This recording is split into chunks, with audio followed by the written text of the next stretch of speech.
This is John Black, Super Chemist, JBSC, and this is part 3 of P2P Synthesis in 90 minutes. The only thing we got left is the inner atmosphere to talk about, and I also wanted to bring up it's illegal to make P2P in most places, so I don't condone making it. I'm just going over this reaction, that's all. Alright, so I want you to notice something about the reaction. These are ions, most likely. They're going to be soluble in the acetic acid, I assume, and they will be ions, I would guess. So that reaction has to take place in the plot. Can't be, the ions aren't going to be jumping up into the top of the flask where you're refluxing. So at least some of your reaction has to be contained to the liquid part. You know what I mean? So what's in the vapor part is really irrelevant, whether there's oxygen in there or not. Just on that aspect. I mean, this could always, the xenolate maybe could fly up there and touch some, atmosphere or this. Now this would be your apparatus, right? And you got, this would be a drying tube where you can put some cotton in here, not plug it, just, put a little bit of cotton. Put your calcium chloride in there so no water can get down in there, right? Now look at this space. This is a 2,000 milliliter flask. You're going to have about a liter of volume for the vapor to be in, right? This is a constant 22.4 liters per mole. This is just, all this stuff here is just estimations. I'm not going into exact figures, okay? It doesn't matter exactly what I come out with at the end. Just listen to this. 22.4 liters, a mole will take up that much volume of gas, any gas, whether it's air or whatever. So if you think about that, you have a liter right here. So remember, it's 22.4 liters per mole. If I just flip that, since it's a ratio, right? A ratio is a ratio. It doesn't matter what order I put it in. So I put it in this order. So I divide. 1 divided about 22 point whatever, 4, and I get this.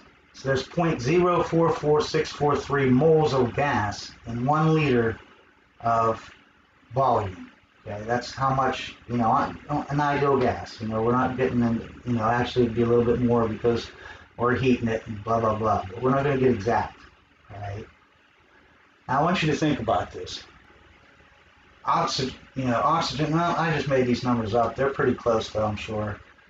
So don't crucify me if they're a little bit off. Oxygen is about 21% of the air. Carbon dioxide is about 0.04%. And water is about 4%, okay? And the rest is nitrogen and argon, minute, traces of stuff.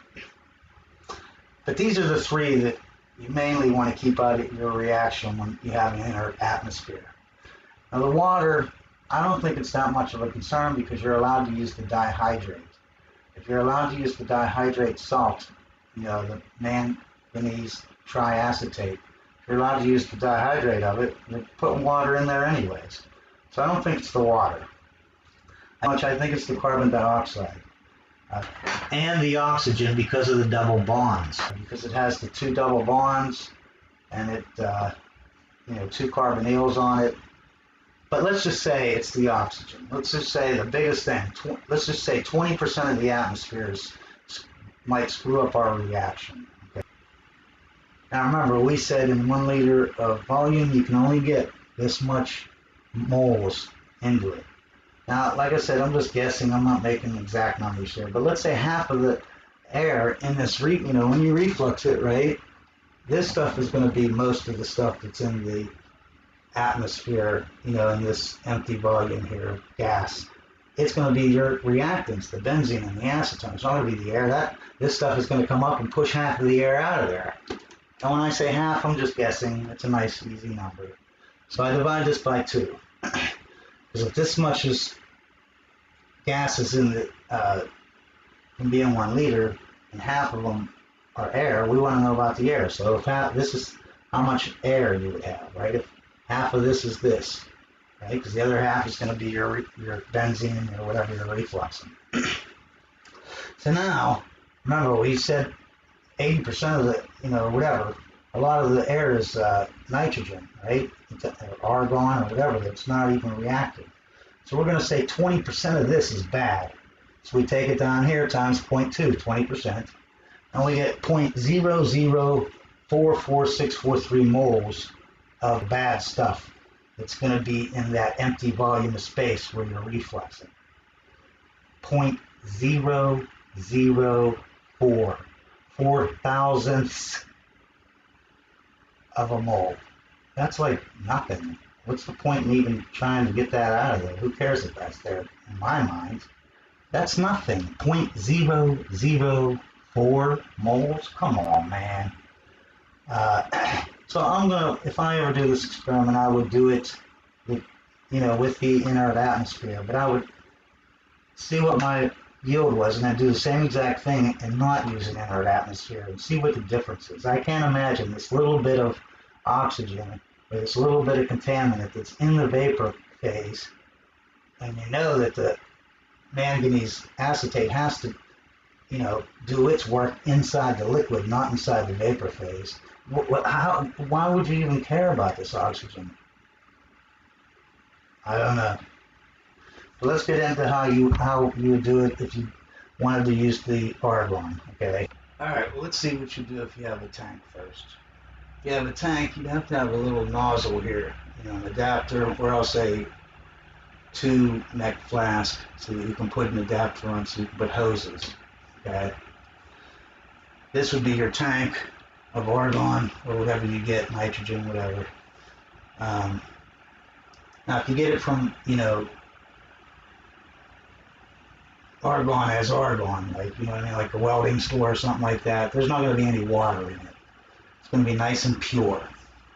But you just connect the hose from the tank to this thingy here, because you want it to go in and up. You don't want it to go in on the top. You want it to go in on the bottom, right? So if you go in through the top, you're going to be taking all your chemicals and sucking them out this way here. You know what I mean? You got to have it in and out.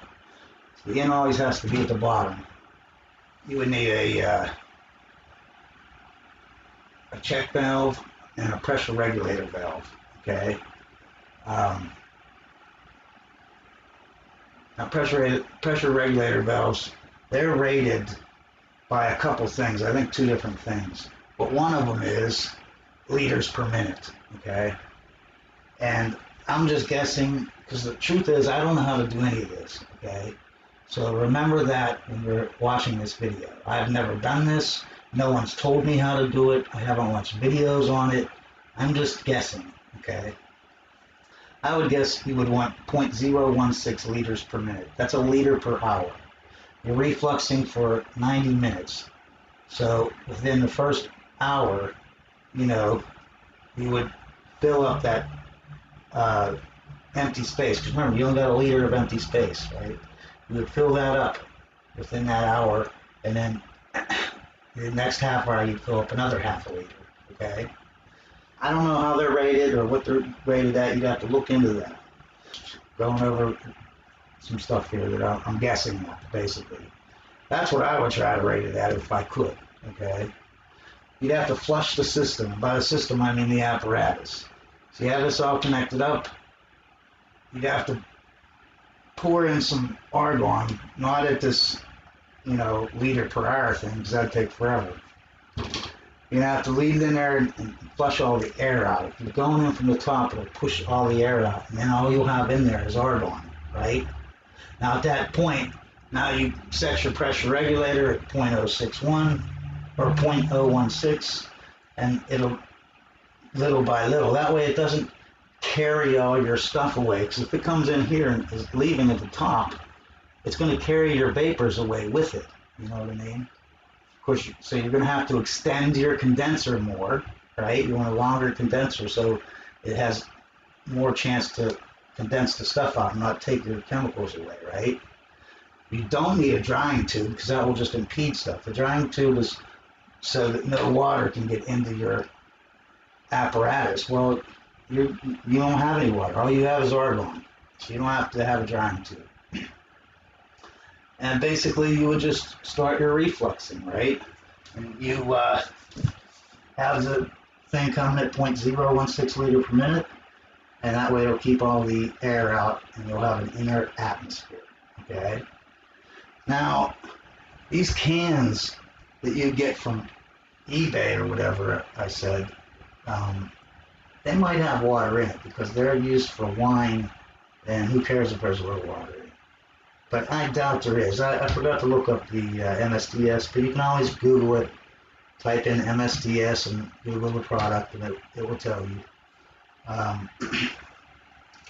But now, how do you use this since it doesn't have the same whatever? You can always go get a car hose clamp. You know, if you don't know what I'm talking about, it's basically a piece of metal like that, and it has little holes in it like I drew. And you fold it up into a circle, and it looks like that. And then there's a screw. You put your hose onto the, wherever, and then you have this. You put it in there, right? And this screw, as you screw it, it grips onto these holes here, and it makes the clamp smaller and smaller. And you'll squeeze the hose onto the whatever. You'd have to use one of those, and then get it connected up to the check valve and the pressure regulator, and basically do it the same exact way. The only difference is you'd have to have your adapter here using a car hose clamp. And then once you got it over to this, it'd be all the same thing. Then you have your check valve, your pressure regulator valve, etc., etc. Again, even with this method, you have to flush the system out first. You know what I mean? Flush all the air out and make sure that it's, all argon.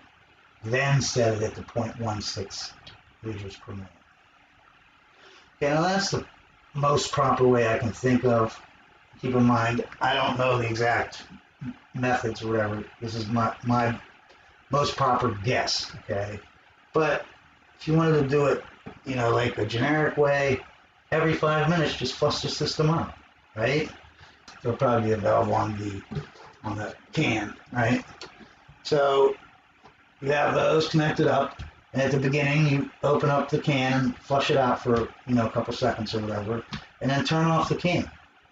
Put your drying tube back on there and just do the reaction. Every 5 minutes or so, just open your can up a little bit just to get the air out that would have came in by that time. You know what I mean? Every 5 minutes, go shh, give it a couple squirts of argon. Having the drying tube isn't a plug, but it does slow down diffusion, like from the air coming in and the argon coming out. And also, argon is heavy, so it's not going to want to come out as much as you would, if it was just regular air. You might be able to get away with just filling, flush it, fill it up once, and put your tube on, and your tube would help slow down diffusion. You're only going to reflux for 90 minutes, so. Or the third method I'm thinking of is put a balloon up on top of here, put a balloon up there and fasten it or tape it or whatever, and flush your system out first, put the balloon on, then put more argon in there until the balloon slightly fills up. Not a lot of pressure, but slightly fills up. And then just close this off. You'll be using a closed system, but the system is only closed by this balloon. You know what I mean? So if you build up too much pressure, the balloon will just get bigger. If you have too low pressure, the balloon will just get, smaller. And the pressure shouldn't be changing that much because you're always going to have the same amount of vapor. You know what I mean? It's not like you're heating this up and you're building up pressure, because the pressure builds up only in the flask. Once it comes up here, it starts to condense, and the pressure stays the same, between both of them. So you should be able to use just a balloon, and that way you don't have to keep flushing it over and over and over again. Each time you do that, you're going to lose some of your stuff probably out the condenser. You can just flush it out, put your balloon on, put some more argon in there, close it up, and start your reaction. You watch it carefully to make sure you're not building up too much pressure and getting leaks. You know what I mean? Anyways, y'all have a great day, and always remember, science is great.